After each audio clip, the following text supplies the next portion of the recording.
And we're here with Mr. Chamberz. What's Chamberz in the building? Bow! Stick 'em. Somebody dead. No time for the small talk. Definitely no time for the small talk. You know I'm from the last stop in New York. G5, flying, swerving in that caddy, doing the things I like to do, man. You know what I mean? First of all, thank you for coming. You're someone I stalk on a regular basis. There's no need to. We do business all the time. All the time, actually. But it's still important to understand what you have going on. And this is a big thing that we have in our industry. We're just talking about small businesses not being supported. It's the same thing for artists. Spliff has been in the game for years. The game was much different 20 years ago. Tell people what your biggest obstacle is today, 2020, COVID, like right now, like biggest obstacle. I'll be honest with you. I read a couple of books, and you know, it's just like you either have you look at things as a big problem, you might have small eyes, or you have big eyes and things are a small problem. So, like even with the pandemic, I think I took off in the pandemic. The question is how other people feeling, because it became an even playing field. It wasn't about tossing money in the club. It wasn't about taking 100 pictures with DJs that, you know, it might take a little longer for other artists to get to. So it was like I was able to demand more attention during this pandemic. I created a bunch of challenges. You know, shout out to Shark TV, because he spoke to me. He was like, Chamberz, you could do it. You know what I mean? Because in the smack era, I always was able to keep up. But of course, battle rappers, they just different demons, but I always was able to keep my sword sharp. So when I started doing challenges, they was like, oh, okay, Chamberz, I see you. So like I was able to get dudes like Cardi on board, real rappers like that. I was just going in, Big Man Global, Smoke Gang Mac, Sav, Gav Sinatra. I met a couple of homies that like G Money and PA, and with that, I was just like, okay, from the challenges, I put out Quarantine Vibes, and I was able to release my record with Hattie Racks. Shout out to Hattie. I had the record Streets Calling. K Slade played that during the pandemic, and which also gave me the energy to push the project that I had with. I had a song with Jacquay. Shout out to Cover. We went out there. Cover opened the studio for me and Jacquay.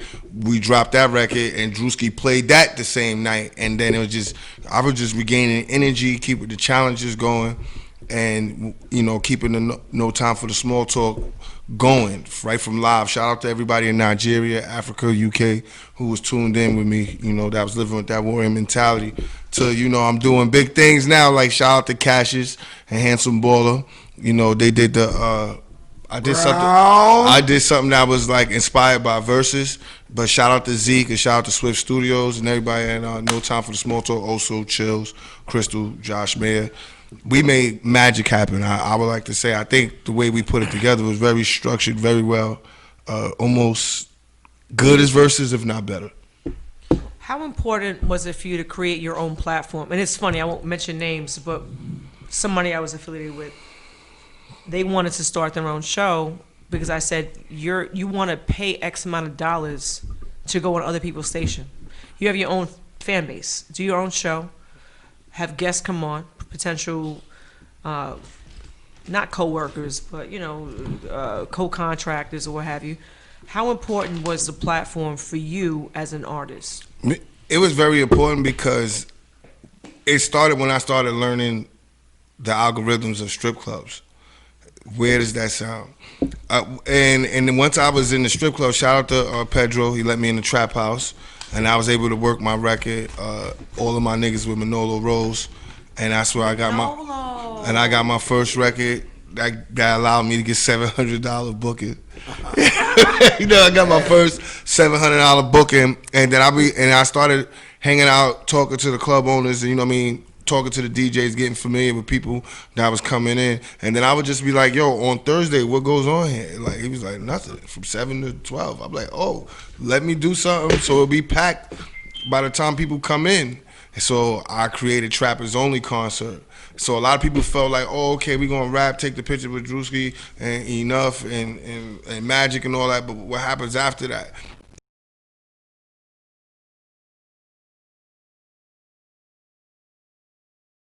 Just focusing more on the conversation, because you ask a lot of these artists conversations, you ask them certain things, they don't have the knowledge. They don't have the knowledge of everything. what's going on to keep pushing to get to the next level. But I know what's good, man. Everything healthy. We did a Far Rock situation, and I did that for a reason because I think that a lot of people do not work together. I was mentioning this outside. Bottom line is budgets are important. So when you work together, you minimize how much you're spending to just do interviews or flyers or videos, what have you. So I think it's very important. And when you work together, I have to say, I think I'm not. I don't want to get stabbed. I'm in a Brooklyn spot, but I do think that Queens has a little bit of a situation going on. I'm not coming there because shit is forever. When you go out, right? It's like a different fucking planet. I take the train, so I can't drive. I have seizures. But when you go out to certain situations, I want to stab myself.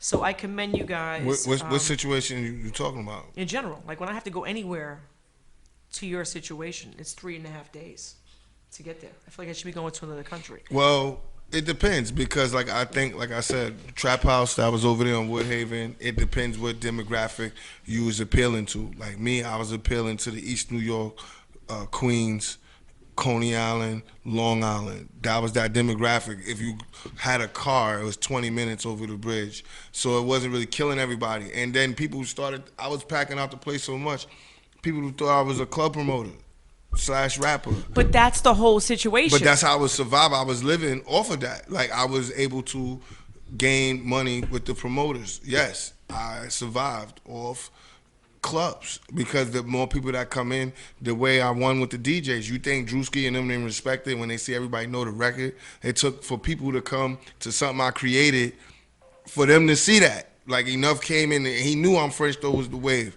He jumped on it. He jumped just like any remix I did, Pistol on My Side. Then I went into Prime Time, and then I went to G5 Fly, and it's like they stayed with me. But before that, it was just always like, yo, check your email. Yo, they be like, yo, I saw that joint you put it on World Star, but I don't hear it. They don't see it. So I started to learn if they don't see it, you got to put it in their face for them to see it. How about this? World Star, I think, has become mundane at this point. You're paying how much money, and there's so many different videos. You're competing with literally your peers. I don't think that World Star and those type of websites are as effective as they were years ago because it's just To be honest with you, it just depends on your marketing pitch. Because if you worrying about your peers when you're doing that marketing pitch, you already failed. You gotta let people know like this is what is something else that's on your resume. That, you know what I mean? You gotta think about what the actual website is. Let's not play games with it. I don't want to discredit any websites, but I don't have too many people running up on me talking about, oh, I saw you on this website. They be like, yo, I saw your shit on World Star. Maybe this is 50. Like, you know what I'm saying? Maybe, hot97.com, and then that's a different demographic. That's the PRs and stuff like that. So I also think when you if you're talking money and if you could waste money on certain things, I think World Star is healthy. I'm never going to discredit it because it depends what you're pitching at the same time, because you could be putting your money into Spotify, you could be putting money into your campaign promotion, and once you do a blitz like that, it just works. I mean, I don't know. That's a formula that works. How do you feel, Spliff, as somebody who obviously has worked with the top tier talent with respect to what he's saying? Obviously, if you post a video, whether it's you or it's, with the conglomerate or whatever project you're working on, you're going to get special attention opposed to someone who maybe be paying for this. It depends what you're paying for. If you're going to go for a regular 750 spot, yeah, somebody that got knocked out next to you is going to do more numbers than you. But if you put your shit on the top box, your shit going to shoot for the stars, guaranteed. I wouldn't knock World Star. I would say that every don't rely on it either. I wouldn't either, but every little kid wakes up and look at World Star. Yeah. Even if it's for 2 seconds. If it ain't academics page, they're going to World Star. Exactly. Like, let's keep it real. Like, Shade Room is for bloggers, publicists, and shit like that. You know what I'm saying? And sometimes certain websites are just for certain demographics in this culture. Like, World Star, you hit World Star, you do the right numbers, and it's good content, you're going to see some good results. If you put out some mediocre, average shit, of course they're going to bash you straight up and down. You're going to get the same, same treatment everybody else get. In COVID, explain to people Matter of fact, I don't want you to explain shit because you're giving away No, secrets. you can talk to me. Let's go. No, I don't want to. It's not. I can talk to you, but I Okay. don't need you talking to everybody else who's fucking lazy and listening to this Nah, broadcast. then maybe they need to hear that. You can't. No, you no. can't hide I nothing. disagree because a lot of people listen. I'm serious. You know, you kick it with certain people, and you know, I can have an intimate conversation with you. Where it's independent. The minute you start making things known, you're cheating yourself. This is something you worked on with your team or whomever, and there's no reason to give people certain gold, in my opinion. That's how you're winning. That's how you're up. So I'll leave that question out of the loop. Going forward, where do you see that game heading? Obviously, the club culture, whereas you would... It's about sonically coming across correct, having a dope sound, and being ready for digital streaming and keeping your content, your daily content up. You got to be a part of things that are trending. Speak on it. It don't have to be 100% rap. You should be branding. People that shout the people out that's buying your shit. You know what I mean? You can have things to keep things going. Flight School, what's this? So this is branding. You just spoke on branding. Yeah. So what is Flight School? I mean, it's something that we working on. You know what I mean? WM Apparel. You know, I always put out brand statements, stuff like that. So like Flight School, it's a band of brothers that's behind this as well. Isn't it a matter of taking off? I'm just asking what the entendre is with this. Well, Flight School is definitely about taking off, Okay. and definitely being like militant. It's like something like the Air Force, but you know, a little more. It's a little more detailed. But people that understand it, you know, it's the same thing like stay motivated. You think about we want to keep it moving. You see Flight School, you thinking about taking off, flying. You know what I mean? As somebody who's been in the industry for, I won't, 25 years. 26. Who's counting, right? Me. I get it, right? What was your hardest obstacle, Spliff? Just because you have somebody who's really at the cusp of getting to that next level. So I feel like, are there any insiders you can offer to Mr. Chamberz? I wouldn't say obstacles, because shit, we beat every obstacle there was to stay in the way. But to be on the grand scale, like she said, things is different. But you're right. That you have to have your internet game up. And if you want to be, you have to have that daily content every day, even if it ain't a rap about rapping. It could be about anything else. But having that daily content so people could get familiar with you. Right. They know how you are. They know how you stay. You know what I'm saying? Right. So it boils down to even a kid watching your thing, a little teenager kid. He like, I like that Flight School shirt he got on. Boom, boom. And when he strolls down on your picture, that T-shirt might pop up. Boop. You can get this right now, $25. Come on, you know how it's going. Yeah. So it's lit to me. I think you stepping forward the right way, and what we need is consistency. Once you're consistent with it, anything pop off. Right. That's like I was saying. That's how I know how much work I was putting into about consistency, because just like 2015 when I had that song "Shake the Block," we was doing when Magic brought the car show first time to Coney Island. You did good there though. Yeah, You did good, fam. You did good. I mean, like, And I remember, and then you had Fabio, Gino, I had Fabio and them. Bino, Yeah. all at that time back then. We always was familiar with each other. But I remember also when I was working another record, I ran it. You was working Party Some Fontaine at the time as well. I think it was Busta Rhymes' birthday or your birthday. Yeah, no, it was my birthday. It was your birthday. Were you at that event? Yeah, I was there. I have a picture with you. Yeah, That's I was fuck- there. I was there. All right, I was the fly on the wall, you know what I'm saying? I doubt. was just like politics, No you doubt. know what I'm saying? But it was definitely like watching growth like that, to seeing like I knew the steps to take, you know what I mean? And like some people are aggressive than others. It's just timing and strategy, you know what I mean? I'm taking the mogul approach. That's when people know exactly where they headed, they know what to talk about. As you on your journey, you will see that Right. there's more to learn.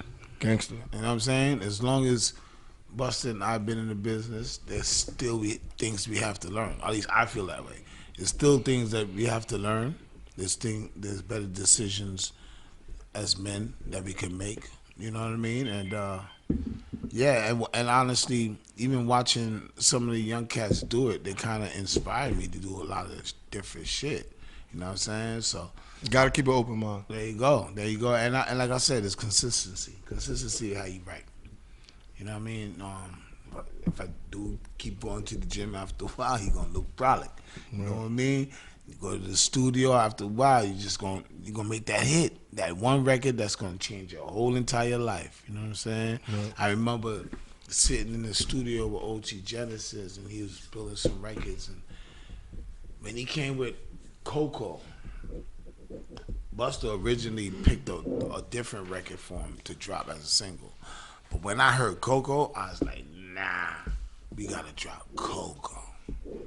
And of course the corporate heads was like, I was like, look, y'all not in the street like me. I'm in the streets. Okay? I'm not behind security guards and all that. I'm like really in okay, I'm in there.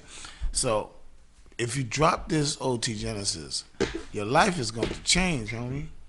And that's what it is. And that's another thing, too, because sometimes they only respect people who are coming with that mindset and willing to take that risk. But a lot of times people are yes men in the room. If everybody just dancing behind everybody don't even know what was said. They just dancing. You see him dancing, he dancing. I mean, but you can't. Me neither. This is why when I started, that's why I say when people like, oh, I'm French though, just that and the third. Nah, that was the record y'all caught on to. Because I've been putting in work in the street, but I figured out what would make the radio work. I knew it would just bring up, you know, certain conversations, and I was able to do business after it that I believe in. But I want you to know your name ring bells. You know what I mean? Tonight ain't never first night I heard your name. The Magic Show ain't the first time I heard your name. I heard your name through DJs, through other rappers, being in different studios. D Chamberz come up, and it's never like no whack talk. It's all like, yo, lit, fire, pow. You know what I mean? So, Bringing that energy. Yeah, Each man. one teach one. That's my vibe. If nothing else, right? It's so real. I met Bino with Stack. Was like, remember yo, Gangsta. Yeah, okay. Gangsta. Yo, that picture come up every year. I was like thinning and about his size over there. Gangsta, like right. We was what was that? Jones Beach. Jones Beach, where Jeezy was out there. Okay. Like, but I had like open charges, I had mad shit going on. Yeah. Like, you know what I mean? I couldn't get it together. I couldn't get right around that time. But I knew it was like, I was like, that Stack. He had the red and black wagon beard, right? Come on. I was like, oh, that's dope. And Core 2 G's, he was coming out to Coney Island, and that's what made like Coney Island and Far Rock become cool. Like, I was figuring it out then, but like then it was just like DVDs, this, that. So like me being around Smack, and I think him a lot. I think he gave me a lot of relevancy, like in the underground culture. But then even I knew it was a bigger platform. Like if I don't battle rap, what the fuck I'm gonna do? Like I knew that music needed to be in clubs and radio and be on big stages rapping, and that's why I took that energy to. The club scene is dead, right? So forget COVID, the shipping, they closed down Stage 48, you know, Webster Hall, all type of shit. What is your next move? COVID's not going anywhere. Everything is live streaming. Everything that you get brought to is about putting out dope videos, dope content. Like I said, you gotta give people a lifestyle, like web series. You know, I get my acting. You know, I'm Morris Chestnut of this rap shit. You know, I'm Morris Chestnut. You know what I'm saying? I might have to pick somebody else right now. You know what I'm saying? I'm in the Brooklyn way. I'm in the cycle. There's no other better time to do it. I might Everybody snap at home. in the character right now. Like, what's going on? You know what I'm saying? But you know, I definitely, you know, like I was working on the battle rap movie. Shout out to Dion Taylor. I be talking to different directors. He did that Black and Blue movie with Tyrese. Shout out to Five Mics for plugging me in with Dion Taylor. And I even learned, you know, more in that demographic with movies, because I'm telling you, it's going to be about watching stuff. That's all there is to do. No, but this world's gonna come back, because guess what? You know, I spoke to a couple people. Lucky for me, it's gonna be about rooftops. It's gonna be about industry. Hello. All right, cool. Rooftops. So I'm cool. And everybody has to pay attention. Be nice to your neighbors, and your neighbors will be nice to you. Now, I came up. I've been fucking with the Dragon is my super's name for 20 years. You tip him every Christmas, right? You know what I'm saying? You treat him nice, and you say, "I need the keys to the roof." I don't have to go to a beach. I go upstairs, I sit down, I'm white as shit, lay on a towel. You know what I'm saying? Tan both sides, like, you know, it's like toast. You just flip yourself over and shit. And it's a privilege. And we've shot a couple of videos on my son and Chi Ali. Whatever needs to be done. Everything's a budget. He'll tell you. I'm a fucking lunatic. I need to know how much we're paying for the Pellegrino in the refrigerator. Don't move that shit. You're laughing. I'm serious. It's $7 a fucking bottle. I'm talking, the rooftops in The this. smoking fee, $250. You get your fucking bill. I'm not mad. It's all expense. See, it's taxes and shit. But when you get your account, you want to kill yourself. Yeah, it's points. Where am I going? I think you the only person I think I know in hip hop that took somebody to the TV court. Like I don't give a fuck. I don't know nobody else. Like that's what I say. It's certain brick walls when you was asking opticals. Let me tell you something. And let me be honest. Wait, you know how you go through some shit? You ain't know? You ain't know? Hold I on, was son. hot. And when my Wait, partner Bible. told that nigga, Hold on, Jen. followers I got. Jen. Like, what are y'all doing on Jen, stop. Y'all not gonna act like you And I've been just doing a lot of instigating through the pandemic. you're not gonna say like you did not tell me. My homegirl took somebody to court. She Takashi somebody. Hey, listen. I was on Judge Mathis. This nigga here. Judge Mathis. You didn't know about This nigga owed me like $2,500, right? Y'all gotta start doing some research on my friends, I don't care. You know how many followers I got over that? You know how many followers I got? My Facebook is done. You can't even friend me, right? My DMs Everybody like, to know. Like, yo, fuck I just that nigga. found out tonight. I have no paperwork on my name. I never saw Judge Mathis, and when I did see Judge Mathis, I saw Judge Mathis in a club in Atlanta. Me too. At All-Star Weekend. I did not go to court. I never took a nigga to court. She was getting that paper. I took him to Bronx court, right? Was that a real case? You took crazy? No, I'm telling you, he's don't know. This nigga here owe me 20. He still owe me that money. He can't even look me in my fucking chill, face. Come on, man. DW Oh, you fuck that nigga. He know I don't give a fuck in his face. You crazy? He playing with the wrong person. Nah, we gotta change the subject. Right. Well, you brought it up. We gotta change the subject. You know how you a lawyer, right? I don't know what to say. Listen. Okay, because I'm gonna bring this shit up with Bino. How about that Chinks interview? We gonna get into that too heavy. Okay. Oh my God. He didn't know if it was 4, 5, 6, 7. He didn't do no research for the interview. You ain't need to do the interview then. Anyway, I did my research on you. What the fuck is this? A Giants hat? We ain't playing no football. No, this year. I'm just matching. I hate motherfuckers like this. Who's your football team? I play basketball. Do you? So who's your basketball team? Everybody that's winning. I hate these motherfuckers.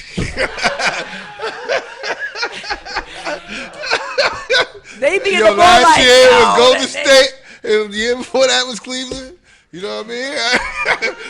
Wherever Lance at, I'm fucking with that until playoff time. I respect shit Stevenson change. because that motherfucker got his whole leg broken like 8 places and came back like the next season and was killing him. Shout out to Stephon Marbury, that kid from Coney Island Oh, documentary. that's Fire. man. That was fire. That was fire. They did my son dirty. I didn't even know Phoenix did him like that, but yeah, shout out Fuck to Phoenix. He's living in China right now, selling millions and millions of dollars of shoes. And was it Rick Dixon Harry's or some shit? Like, we get the sweatshirts and stuff. Where they had the sweatshirts for $10 and stuff. I would go and come out for like $1 million, and then you have sneakers and you have the Marburys literally for $15, and you were made to feel important as a kid. I had some up north. I had 3 of them. Come on, it was fam. $45. You would feel so important, able to have name brand sneakers. And when you look at people like Jordan, who just feel like, you got people waiting online, limited editions. Niggas is getting paid. Jordan don't know what he's selling. We saw that too. He don't know what he's selling. Who's seen The Last Dance? I know I wasn't the only person mortified by that. I think Scottie Pippen could have did it a little bit more. Like, he wilded out. Are you fucking crazy? Scottie Pippen, I'm under contract. I don't have energy for this. Listen, Mike. Yeah, you fucking with pass me the ball, boo. I'm number 2. Yeah, but I think they could have handled it a little different. That's all. They could have handled him a little different. He didn't. He was.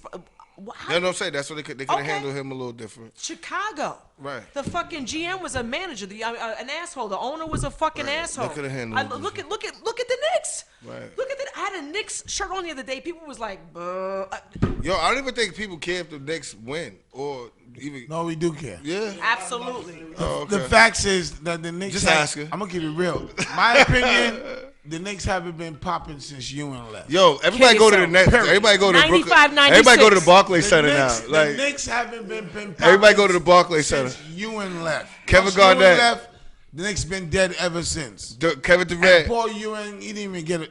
Did he get a ring? He didn't Are even you get a crazy? ring. Patrick Ewing, the finger roll sing around the fucking world. I still can't sleep.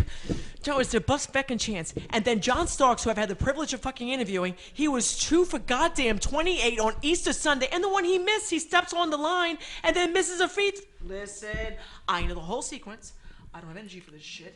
I couldn't sleep. And when I met him in person, I came for his throat. He's a fucking coach at a charity event. I said, I don't give a fuck if we're playing for whatever. I said, bottom line is you're a goddamn coach. I said, what you have kept yourself in. Don't blame Pat Riley. I don't want to hear this shit. He crashed streams. Yo, it's And all all right. Pat It's had all to right. do It's is all dunk right. it. It's not okay. It's all right, man.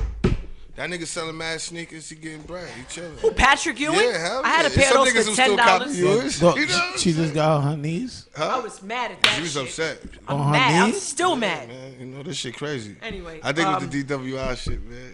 I don't give a fuck. You can't even look me in my face. Nah, we all good. But like I said, man, you know, like the pandemic allowed me to focus and put out more content, and I think people got more of an understanding what I was talking about, because a lot of the times people be thinking I'll be concerned about other artists. They be thinking that quote unquote skip lines, whatever, but everybody put in their work equally. That's how I look at it. When it's all on timing, the people know what's going on. There's no reason to name drop, whatever. You either gonna work with them or work harder than them, and that's how I be taking. Who do you it. want to work? I have you for like 2 minutes. Who do you want to work with going forward? Everybody that's making sense, that's down the line what I'm doing. I ain't gonna put no limit or no cap on it. You know what I'm saying? I listen to a lot of good music, and I like with the young energy that, you know, with the young homies is coming. So you never know. They might need to come work with me in a minute. Hello. All right. Where can they find you if they're fucking, in a cave somewhere for the last, I don't By know, the nearest 8 years? TD Bank. That's not. Nah, that's about it. Yo, you can find me on Instagram, D Chambers, DCHAMBERZ CRW. Spell my name with a Z because they sleeping on me. WM Apparel, Warrior Mentality. Stay motivated. No time for the small talk. No time for the small talk. Check out that Cassius versus Handsome Baller. I had the verses. You tell me who won. And I got Quarantine Vibes out now, Swerving in the Caddy. I think Cadillac should cut me a check. I made it cool to swerve in that Caddy. And just keep looking out for the different brands. Everybody just staying motivated. If you want to hit me up, you need some consultation outside of this. You know what I mean? I got Warrior Mentality Music Group. I have an office. Have You some can come to money my though. office. Have some money. Stop I asking work for with you. You know what I favors mean? and You know what I'm saying? I'm not talking about us. This is a barter situation. When you fucking with somebody, I'm not paying you shit because you're not paying me shit. Gangster. We're both. Well, I'll speak for myself. I ain't I'm got not it. going to Judge Mathis. They're going to have to just send that. I'll tell you that right now. Send the paperwork. Like, He's still mad. They talk about. They was like, so your grandma. He was mad as fuck. Nah, I don't know, man. Yo, Damn. my partner cooked him and he was mad. My partner cooked his ass. Anyway, we got the juice. We're gonna take guys, not you. You please have a and Mr. Math. I'm gonna go for Yo, 5 they brought minutes. some of the music here. I know they emailed something, right? They emailed no. Yes, no. Somebody's manager did not The email next anything. next Sunday you come here, they're gonna be a DJ right in this Yes, bitch. it's Trust in the that. corner. Okay. I don't like the quietness. I'm gonna neither. get fired. It bothers me. No, it's okay. I know. No, it's good conversation too, man. Yeah, It's but amazing I need conversation. music. Because man. sometimes people can't speak. You see what they mind. My show have to have convo and music. and Convo? blood clot music. I mean- they done cut the All right, listen. cut the ganja smoke off. Now that's a problem for me. Listen to me. It's a 5-minute break. No one's moving. You're next. It's been a pleasure, as always. It's like our 15th interview. Nah, it's probably about 4. It's enough. Okay. You know how Jimmy Fallon's like, yo, thank you so No, much. we for got a coming. legendary one. We both, look, business-wise, I was there. I had an Chinks. interview, the Chinks interview. Come on, I yo. was working the record. You're welcome. Because I was like this, take the picture. He's like this. When he first came upstairs, I was like this. I'm tired of these motherfuckers. It's a million people. Was it not packed? It was fucking packed. I didn't know who he was. Chinks And I was was on like, fire. yo, it was packed. There was people who was like, yo, Jay, I haven't eaten in 8 hours, and there was food there. I didn't think it was that big of a deal. But when you have people like that come through, and he was early. Chinks was early. He beat me by 10 minutes. I was aggravated, yo. That was the new Porsche. He beat you with the new Porsche. I was there on the bus. Listen, it's time to go. It's time to go. Thank you very much for coming. Yo, definitely. D Chambers. 6'2", no time for that small talk. Find me and your baby moms on that boardwalk. You heard? Now I'm lying. I got a lady. You know what I'm saying? G5 fly, holla at you. I love it. You need a Thank you very much. I passport to see appreciate my you. baby moms. Music break. All right.